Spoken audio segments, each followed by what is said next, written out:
महिमा माँ जगदम्बे की त्रिदेवों ने है गाई। जगदम्बे की शक्तियाँ पंच तत्वों में है समाई। महिमा माँ जगदम्बे की त्रिदेवों ने है गाई। जगदम्बे की शक्तियाँ पंच तत्वों में है समाई। महिमा माँ जगदम्बे की, महिमा माँ जगदम्बे की, महिमा माँ जगदम्बे की, महिमा माँ जगदम्बे की।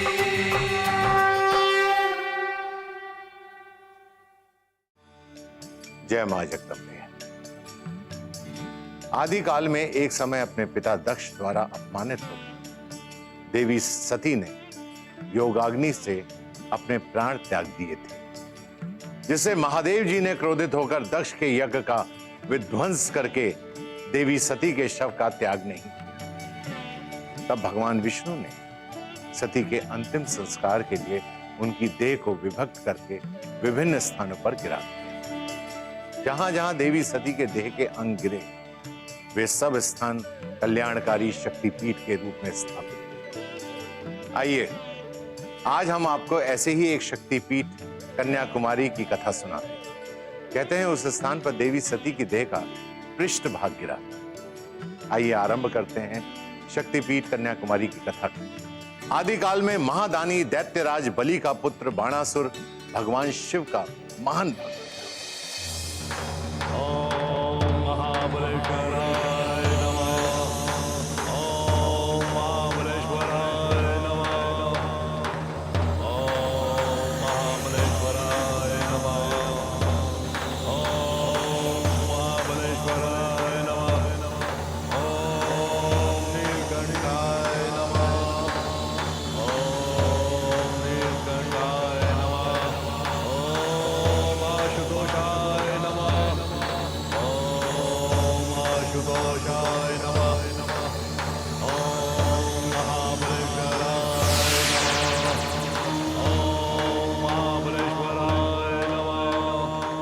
अपने नेत्र खोलो बाणासुर।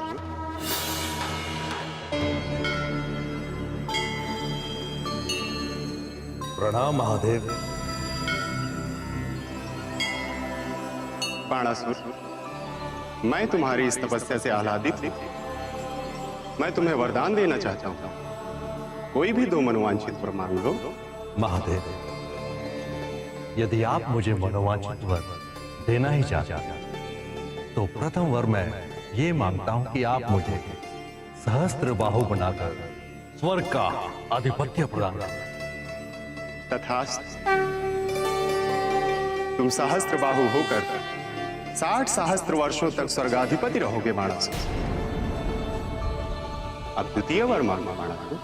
महादेव, मैं द्वितीय वर ये मांगता हूं कि आप मेरे राज्य के प्रहरी बनकर सदैव मेरे राज्य और यहाँ की प्रजा की रक्षा करें। तथास्तु। तुम्हारे दोनों मनोवांछित वर पूर्ण होंगे बाणासुर।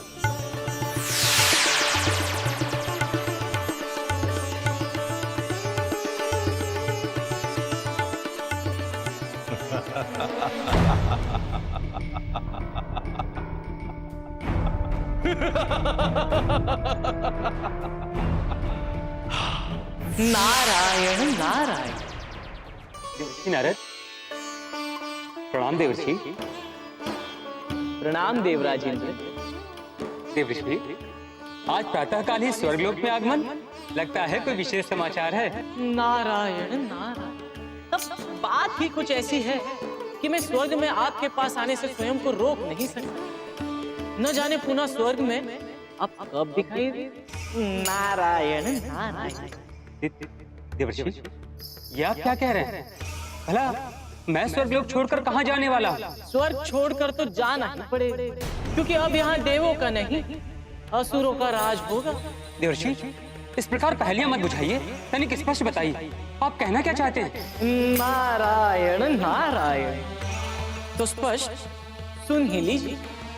महादेव ने बाणासुर के नृत्य से प्रसन्न होकर उसे वर प्रदान किया है उन्होंने बाणासुर को स्वर्ग पर 60 सहस्त्र वर्ष तक के आधिपत्य का वर प्रदान किया और उसका प्रहरी बनना भी स्वीकार कर लिया। असंभव देवर्षि, ये कदापि संभव नहीं हो सकता है। भला महादेव किसी असुर को स्वर्ग का आधिपत्य कैसे दे सकते हैं? स्वर्ग लोक का अधिपति मैं हूं, देवराज इंद्र। मेरे रहते और बिना मेरी अनुमति के किसी असुर को स्वर्गलोक का अधिपत्य कैसे दिया जा सकता है?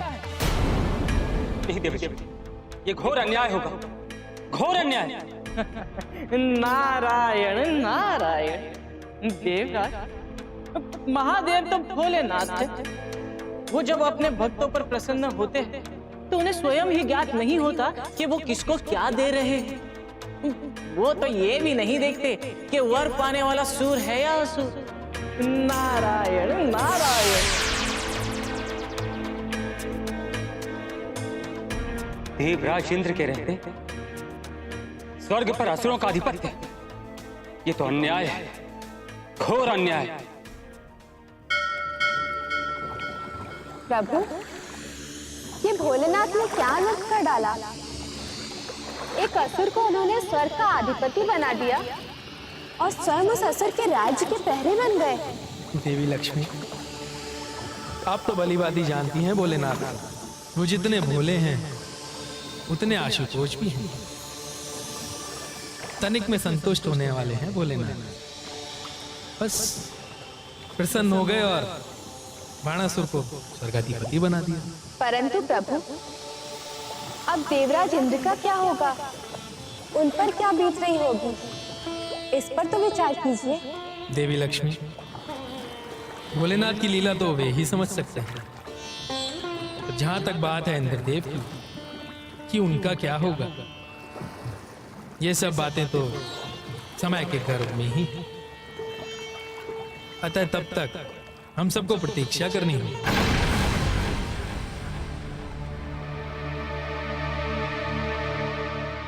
यदि स्वर्ग का सिंहासन उस राक्षस बाणासुर के हाथों में चला गया तो घोर अन्याय हो जाएगा।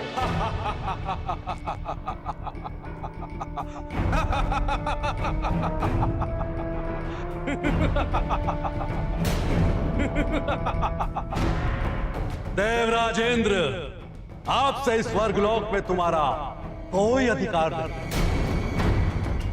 इस पर मेरा अधिकार है, मेरा। उचित होगा कि तुम इसे छोड़ दो।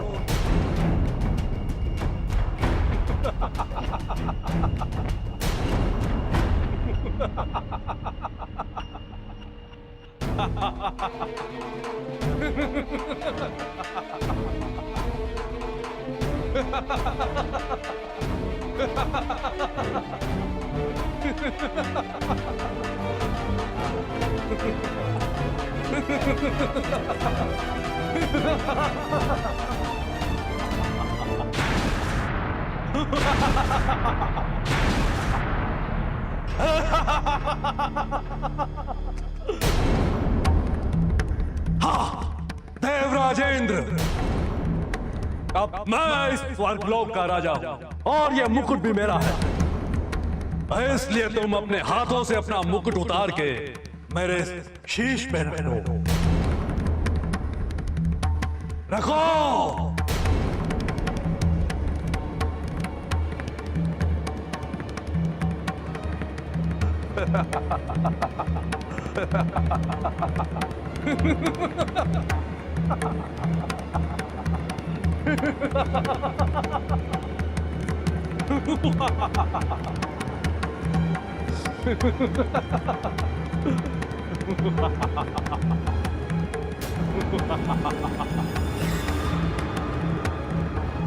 देवराजेंद्र, रास रंग तो तुमने बहुत कर लिया होगा इस पूरे स्वर्गलोक में, लेकिन अब ऐसा कदाचित नहीं होगा। मैं बाणासुर यह घोषणा करता हूं कि रास रंग की बजाय मात्र यहां शिव की स्तुति होगी, मात्र शिव की स्तुति।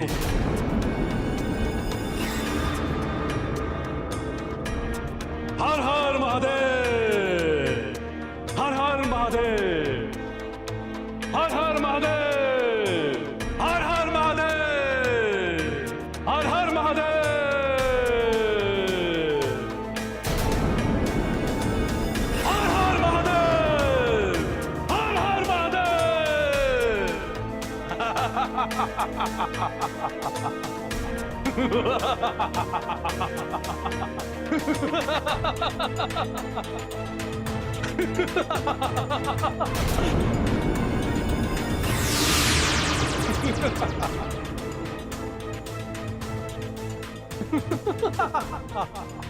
हाँ हाँ,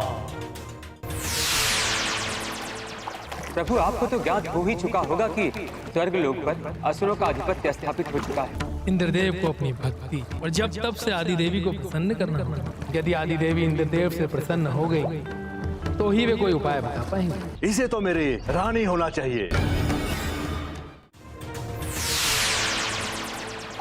प्रणाम श्री हरि, प्रणाम माता।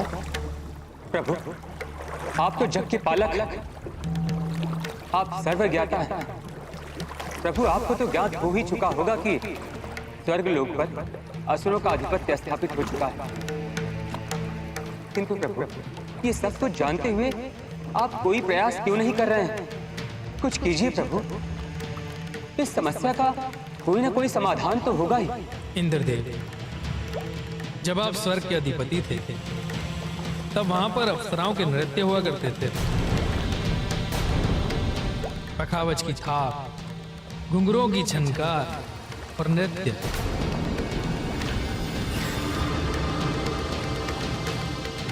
आप समस्त देवता दिन रात रास रंग में डूबे रहते थे। किंतु बाणासुर ने यह सब बंद करा दिया। आप बाणासुर के राज्य की तुलना अपने राज्य से करके देखिए इंद्रदेव।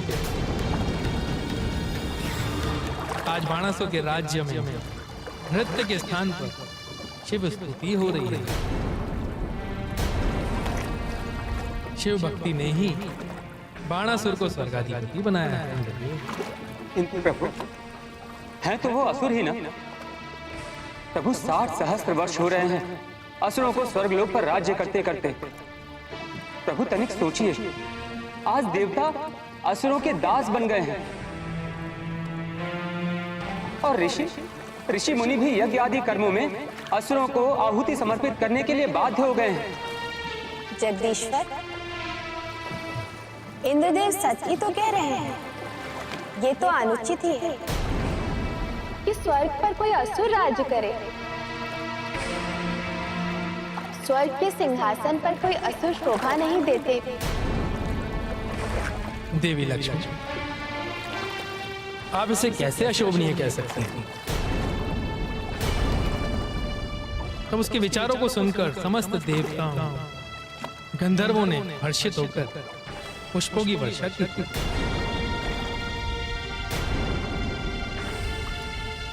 भला वे क्यों पुष्प वर्षा कर रहे हैं? उन्हें कुछ तो शोभनीय लगा होगा। प्रभु, हम ये सब नहीं जानते। देवराज इंद्र को उनका राज्य कैसे वापस मिलेगा? आप इसका कोई उपाय कीजिए। उपाय तो है, किंतु वो उपाय हमें नहीं, स्वयं इंद्रदेव को करना है। इंद्रदेव को अपनी भक्ति और जब तब से आदि देवी को प्रसन्न करना है। उनकी स्तुति करनी होगी। यदि आदि देवी इंद्रदेव से प्रसन्न हो गई तो ही वे कोई उपाय बता पाएंगे। जैसा उचित समझे प्रभु, आप जैसा कहेंगे मैं वैसा ही करूंगा। आज्ञा दे प्रभु, आज्ञा दे माता।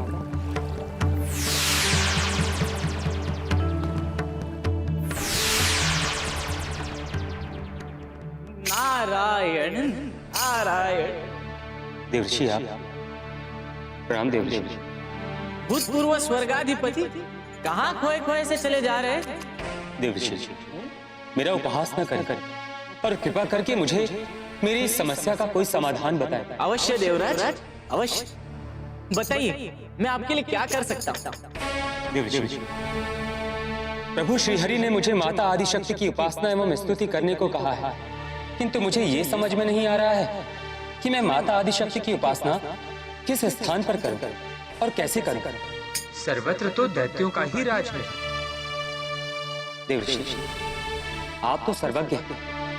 कृपा करके आप ही मुझे कोई उचित परामर्श दें कि मैं माता आदि शक्ति की उपासना कहाँ करूं और किस स्थान पर करूं। देवी आदि शक्ति की स्तुति कर। हाँ, उसके लिए श्रेष्ठ स्थान वो होगा जहाँ आदि शक्ति का ऊर्ध्व दंड गिरा था। वो स्थान समस्त आसुरी शक्तियों से मुक्त रहता है। वो क्षेत्र कुमारी खंड के नाम से प्रसिद्ध है और देवी आदि शक्ति की स्तुति करने के लिए उससे उचित स्थान और कोई हो ही नहीं सकता। देवर्षि, आपने तो बहुत ही उचित परामर्श दिया है। देवर्षि, मैं माता आदि शक्ति की उपासना एवं स्तुति के साथ साथ उन्हें प्रसन्न करने के लिए एक यज्ञ भी करना चाहता हूँ, और ये यज्ञ कुशल पूर्वक संपन्न हो सके, इसमें मुझे आपका सहयोग चाहिए। नारायण नारायण, जैसी आपकी इच्छा इंद्रदेव। ये तो मेरा सौभाग्य होगा कि देवी आदि शक्ति की स्तुति और यज्ञ में मैं सहयोग कर सकूं। नारायण नारायण।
प्रणाम माता।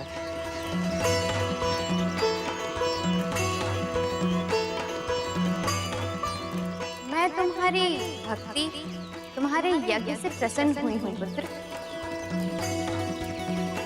बताओ, किस प्रयोजन से मेरा आह्वान किया? माता, महादेव ने बाणासुर के तप से प्रसन्न होकर 60 सहस्त्र वर्षों तक उसे स्वर्ग के अधिपत्य का वरदान दे दिया है। माता, आप तो सर्वशक्तिमान हैं। अब आप ही असुरों से स्वर्ग को मुक्त कराकर उसे देवताओं को प्रदान कर सकती हैं। माता, मेरी आपसे प्रार्थना है कि आप स्वर्गलोक को असुरों से मुक्त कराएं।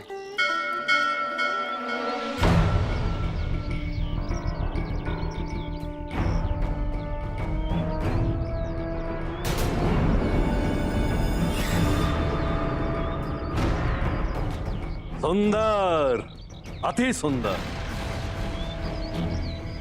इतनी सुंदर स्त्री आज से पहले कुमारी खंड में मैंने इसे कदापि नहीं देखा। मेरी दृष्टि से ये बच कैसे गई? अलौकिक रूप सी। इसे तो मेरी रानी होना चाहिए, रानी।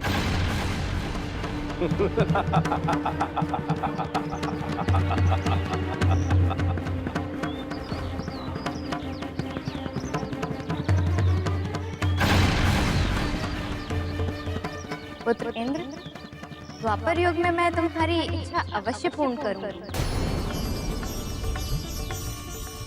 परंतु तब तक तुम्हें प्रतीक्षा करनी होगी।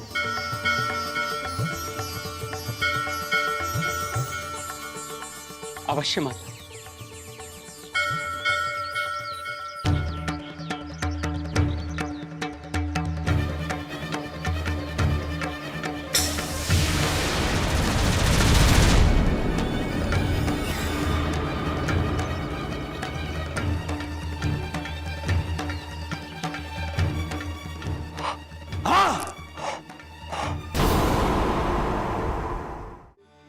भक्तों, अभी तक आपने देखा कि किस प्रकार बाणासुर ने भगवान शिव को प्रसन्न करके वरदान प्राप्त किए। और स्वर्ग से इंद्रदेव को हटाकर स्वयं इंद्रासन पर विराजमान हुआ। स्वर्ग से पतित हुए इंद्र ने देवर्षि नारद के कहने पर मां जगदम्बा को प्रसन्न करने के लिए यज्ञ किया। यज्ञ से देवी जगदम्बा माता कुमारी के रूप में उत्पन्न हुई। उन्होंने इंद्रदेव को द्वापर युग तक प्रतीक्षा करने के लिए कहा। वहीं से निकल रहे बाणासुर की दृष्टि माता कुमारी के ऊपर पड़ी और वो उनके रूप पर मोहित हो गया। किंतु क्या बाणासुर माता कुमारी को पा सका? क्या इंद्रदेव को पुनः स्वर्ग लोक मिल सका? ये सब जानेंगे अगले भाग में। तब तक के लिए मुझे विदा दीजिए। जय मां जगदम्बे। किंतु महादेव, मैं आपका सम्मान करता हूँ, मुझे वज्र प्रहार करने में विवश न करें। मैं विवश नहीं कर रहा हूं देवराज, बल्कि आपको इसकी अनुमति दे रहा हूं। आप वज्र प्रहार कीजिए। महादेव, यदि आप यही चाहते हैं तो यही सही।